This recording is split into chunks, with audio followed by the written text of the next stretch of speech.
Hi dears, ಪ್ರತಿದಿನ ಊಟಕ್ಕೊಂದು ಪಲ್ಯ ಬೇಕು ಅಂತ ಅನಿಸಿದ್ರೆ ಖಂಡಿತ ಕ್ವಿಕ್ಕಾಗಿ ಮಾಡ್ಕೊಳ್ಳೋಂಥ ಈ ಪಲ್ಯದ ರೆಸಿಪಿ ನೀವು ಟ್ರೈ ಮಾಡಿ.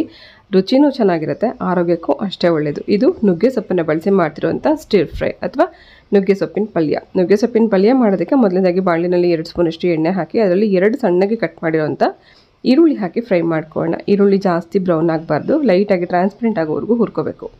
ಇದು ಹುರಿಯುವಂಥ ಟೈಮಲ್ಲಿ 1/4 ಸ್ಪೂನಷ್ಟು ಮಾತ್ರ ಶುಂಠಿ ಬೆಳ್ಳುಳ್ಳಿ ಪೇಸ್ಟ್ ಹಾಕೋಣ, ಅಥವಾ ನೀವು ಬೆಳ್ಳುಳ್ಳಿನ ಸಣ್ಣದಾಗಿ ಕಟ್ ಮಾಡಿ ಕೂಡ ಹಾಕೋಬೋದು. ಶುಂಠಿ ಬೆಳ್ಳುಳ್ಳಿ ಮತ್ತು ಈರುಳ್ಳಿ ಇದು ಮೂರನ್ನೂ ಒಟ್ಟಿಗೆ ಸೇರಿಸ್ಕೊಂಡು ಚೆನ್ನಾಗಿ ಸ್ವಲ್ಪ ಹೊತ್ತು ಫ್ರೈ ಮಾಡ್ಕೊಂಡ ನಂತರ ನಾವು ಇದಕ್ಕೆ ನುಗ್ಗೆ ಸೊಪ್ಪು ಹಾಕೋಣ. ನುಗ್ಗೆ ಸೊಪ್ಪನ್ನು ಚೆನ್ನಾಗಿ ತೊಳೆದು ಇದಕ್ಕೆ ಮಿಕ್ಸ್ ಮಾಡ್ಕೋಬೇಕು. ಪ್ರತಿದಿನ ನುಗ್ಗೆ ಸೊಪ್ಪಿನ ಪಲ್ಯ ತಿಂದರೂ ಕೂಡ ಆರೋಗ್ಯಕ್ಕೆ ಅಷ್ಟೇ ಒಳ್ಳೆಯದು. ಇದು ಡಯಾಬಿಟಿಸ್ ಇರೋರಿಗೆ ಅಥವಾ ಏನು ಬಾಣಂತಿಯರು ಇರ್ತಾರೆ ಅವ್ರಿಗೂ ಕೂಡ ಒಳ್ಳೆಯದು.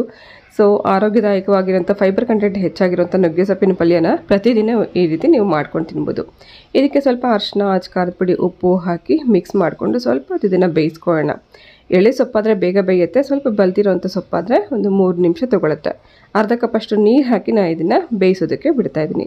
ಸಣ್ಣ ಊರಿನಲ್ಲಿ ನಾವು ಇದನ್ನು ಬೇಯೋದಕ್ಕೆ ಬಿಟ್ಬಿಡಬೇಕು. ಇದು ಪೂರ್ತಿ ನೀರು ಹಾಕಿರೋದೆಲ್ಲ ಇಂಬ್ರೋವರೆಗೂ ಬೇಯಿಸ್ಕೊಳ್ಳೋಣ. ಸೊ ಈ ರೀತಿ ಕಂಪ್ಲೀಟಾಗಿ ಬೇಯೋ ಅಷ್ಟರಲ್ಲಿ ನಾವು ಇದಕ್ಕೆ ಬೇಕಾಗಿರುವಂಥ ಮೊಟ್ಟೆನ ಬೀಟ್ ಮಾಡ್ಕೊಳ್ಳೋಣ. ಇದು ಮೊಟ್ಟೆ ಬಳಸಿ ಮಾಡ್ತಿರೋದ್ರಿಂದ ಇನ್ನೂ ಹೆಚ್ಚು ಆರೋಗ್ಯದಾಯಕ. ಮೊಟ್ಟೆ ಬೇಡ ಅಂತನೋರು ಮೊಟ್ಟೆ ಸ್ಕಿಪ್ ಮಾಡಿ ನೀವು ಕಾಯಿ ತುರಿ ಹಾಕಿ ಈ ಪಲ್ಯನ ಫಿನಿಶ್ ಮಾಡ್ಕೋಬೋದು. ರುಚಿಯಾಗಿರೋಂಥ ಕ್ವಿಕ್ಕಾಗಿ ಆಗೋವಂಥ 2 ನಿಮಿಷದಲ್ಲಿ ಮಾಡೋವಂಥ ಪಲ್ಯದ ರೆಸಿಪಿ ಇದು.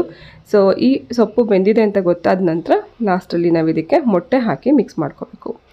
ಈ ರೀತಿ ಮೊಟ್ಟೆ ಹಾಕಿ ಮಾಡುವಂಥ ಪಲ್ಯ ನೀವು ಊಟಕ್ಕೆ ನೆಂಚ್ಕೊಳ್ಳೋದಷ್ಟೇ ಅಲ್ಲ, ಚಪಾತಿಯೂ ಕೂಡ ನೆಂಚ್ಕೊಳ್ಳೋದಕ್ಕೆ ಬಳಸ್ಕೋಬೋದು. ಸೊ ರುಚಿಯಾಗೂ ಇರುತ್ತೆ, ಆರೋಗ್ಯಕ್ಕೂ ಒಳ್ಳೆಯದು.